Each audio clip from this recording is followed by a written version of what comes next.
Welcome back sa aking YouTube channel. Para sa mga first time lang po na manood, please click mo na yung Jeremy's TV Manila. Anyway guys, wala na po ba ito, libre lang. Tulong mo na lang din sa kapwa mo. Alright? Thank you very much po. So topic natin ngayon for today's reflection, ang pamilya natin ay siyang pundasyon ng pamayanan.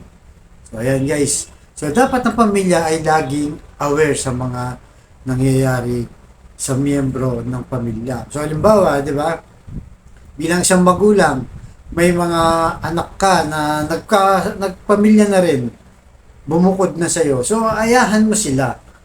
Ayahan mo silang pagpaguran nila ang mga bawat ginagastos nila. Halimbawa, yung pambayad sa kuryente, sa tubig, tuition fee ng mga anak, at kung ano-ano pa. So ayahan mo silang mapagod, di ba? Magbayad sa lahat. Kasi, yan ang magiging dahilan para sila maging matatag.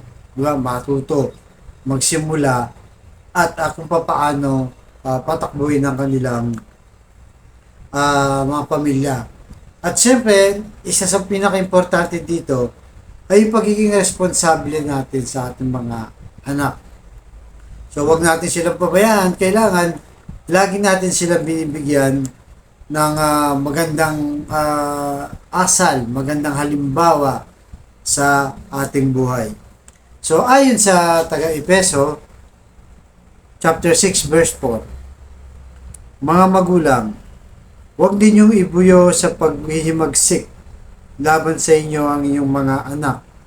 Sa halip, palakihin nyo sila ayon sa disiplina at aral ng Panginoon. Yan guys, napakalinaw, napakaganda ng mensahe. Wag daw natin paghimagsik. O meaning to say, wag mong ibuli yung anak mo. Kasi di ba, nakakalungkot mang isipin. May mga magulang na, minsan nagkakamali lang yung anak mo, ano sinabi, di ba? Minsan pinapagalitan siya. Sinasabi na mahina ang utak mo. Di ba? May mga ganyan eh.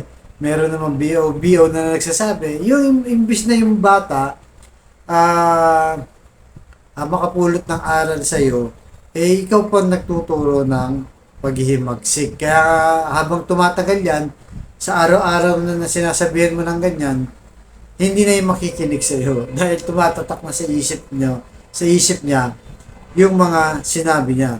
At isang napaka-importante sinabi ng ating Diyos na palakihin niyo sila ayon sa disiplina at sa pananampalataya sa Panginoon. So, yun ang pinaka-importante guys, yung pananampalataya. Siyempre, pag may mga anak tayo, una, inuhubog natin sa magandang asal, di ba? Disiplina. Pero pinaka-the best dyan, habang inuhubog natin sila sa disiplina, sinasabayan natin ng pananampalataya. So, sa paanong paraan? So, kagaya ko guys, yung mga anak ko, mula ng mga bata pa sila, sinasama ko na sila sa simbahan. Kahit maingay yan, makulit yan, di ba? Importante kasi yun eh. Yung iba kasi ayaw isama yung mga anak. Gusto nila sila lang kasi maingay daw. O parang istorbo lang ang tingin. Hindi. Kasi habang bata pa yan, nauhubog na rin sila. Habang dinidisiplina natin, kasabay ng pananampalataya. Kasi utos yan ng Diyos eh. Palakihin nyo sa disiplina at pananampalataya sa Panginoon. So, hindi mo sila pwedeng i-down. Imbis na i-cheers mo sila, dinadown mo sila. Kaya habang tumatagal, kung ano yung binibigay natin mga aral o pinapakita natin sa mga bata, yun ang pumapasok sa isip nila. At yun ang gagawin nila. Kasi guys, tayo mga marriage na, di ba? May mga anak na ang legacy natin dito sa mundo, hindi yung pera, kundi yung pagiging magulang natin sa ating mga anak.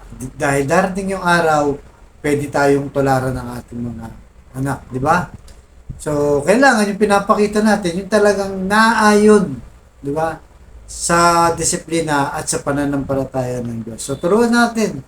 Every time na yun nga, linggo magsisimba, sa gabi magdarasal, bago kumain magdarasal, mga simpleng panalangin, simpleng pagpapaalala sa Diyos, di ba? Na hindi sila pwedeng mabuhay nang walang guidance o kasama natin ng ating Panginoon, di ba? Kaya pakita natin na maging huwaran tayo, modelo tayo.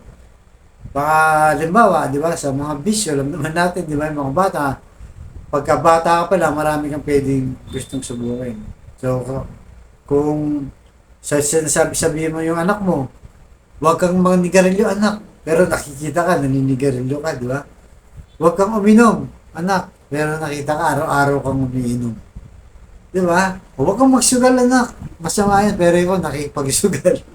Huwag kang sumabong, anak. Pero ikaw ay sumasabong. So, kumbaga, lalong naguguluhan yung isip ng bata. Kailangan kung ano pinapakita natin, yun ang gagawin natin. Di ba meron tayong kasabihan sa mga Pilipino? Paglaki ko, gagayahin ko ang tatay ko. Di ba may maganda drama? Kasi tumatatak yan sa mga bata kung ano yung nakikita sa ating mga magulang. Kaya maging maingat po tayo sa ating mga kinikilos. Lalo na pagka nag-aaway, di ba? Hindi maiwasan, alam naman natin, ng buhay may asawa, kasama natin sa buhay natin yung mag-aaway kayo ng asawa mo. Sa ayot yan, gusto mo, darating yung time na mag-aaway kayo. Dahil wala namang perfecto naman. Kung pwede, di ba, pag nag-aaway kayo, huwag yun ang pakita sa mga bata. Kasi meron dyan, di ba, yung mga magulang, mga mag-asawa, nandiyan yung anak, nagsisigawan sila, nagmumurahan sila, di ba? Nagbabatuan ng pinggan, ng kaldero, kulang na lang pati refrigerator, at saka yung lamesa, iba to. Di ba? Kasi natutruma yung bata eh. Pansinin nyo, di ba? Pag mga ganong eksena, nagsisigawan, nag-aaway yung magulang, yung bata umiiyak eh, lalo na kung mga talaga mga 7 years old pa lang yan, 8 years old, sa musmus na edad nila, natutruma na sila. Kaya sana maging maingat po tayo. Ito yung sinasabi ng ating Panginoon na napalakihin natin sila, na ipakita natin. Kasi ito yung magiging parang investment natin sa buhay sa kanila, di ba? Ito yung ang magiging huwaran natin sa kanila. So, ang gagawin natin, lumabas tayo pag araw ng linggo. Kahit ano lang, simple lang. Kahit kumain lang kayo sa baseball, importante, magsimba kayo. Pagkatapos, kahit kumain lang kayo ng mga burger sa tabi, okay na yun. Importante, dinala mo yung mga anak mo sa simbahan, nagdasal kayo pare-pareho, kumain kayo sa labas na kahit na ano, karinderya, burger, fishball, pwede na yan. Importante yan, nagsama-sama kayo manalangin. At gagabayin talaga kayo ng Diyos, hindi kayo pababayaan. So, yun po ang lagi nating isipin at hingin sa Diyos na sana maging halimbawa tayo. Diba? Hindi man tayo perfecto, sikapin natin maging modelo ng ating mga anak sa pagdidisiplina at sa pagpapalaki sa pananampalataya sa ating Panginoon. So tayo po manalangin. Panginoon Diyos, maraming salamat po sa paalalang ito.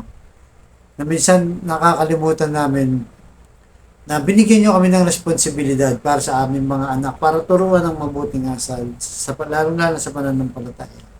Tulungan nyo po kami na laging maalala tulad na ingatan ang bawat kilos namin sa aming mga anak.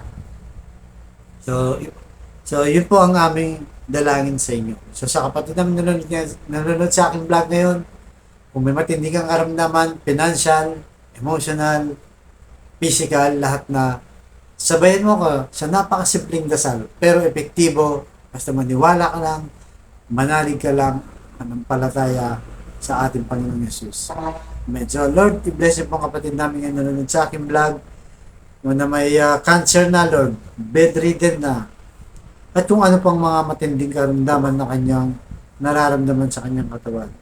Ipuhin niyo po, Lord, ang iyong mapagpalang kamay, pagalingin niyo po ng iyong mapagaling na kamay. Bless niyo po siya at pagalingin niyo po, Lord, para sa kanyang pamilya. Ganon din po sa pamilyang nawasak na, nasira na, Lord. Ibalik niyo po ang kanilang magandang pagsasamahan. Pagbikis-bikisin niyo po muli, Lord, ang kanilang pamilya. Ganon din sa financial, Lord. Bless niyo po kami lahat lang ng aming kabuhayan, Lord. At lalong-lalo na yung kapatid namin, walang-wala, Lord.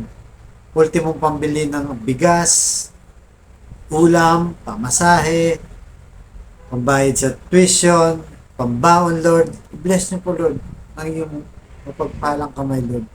Ang bawat isa sa amin, yung aming mga hanap buhay para sa aming mga pamilya. So ang lahat ng ito ay hiniling namin sa matamis na pangalan ng ating Panginoon Jesus. Amen and amen. To God all be the glory. Sa ngalan ng Ama, ng Anak, ng Jesus Espiritu Santo. Amen. Thank you very much po.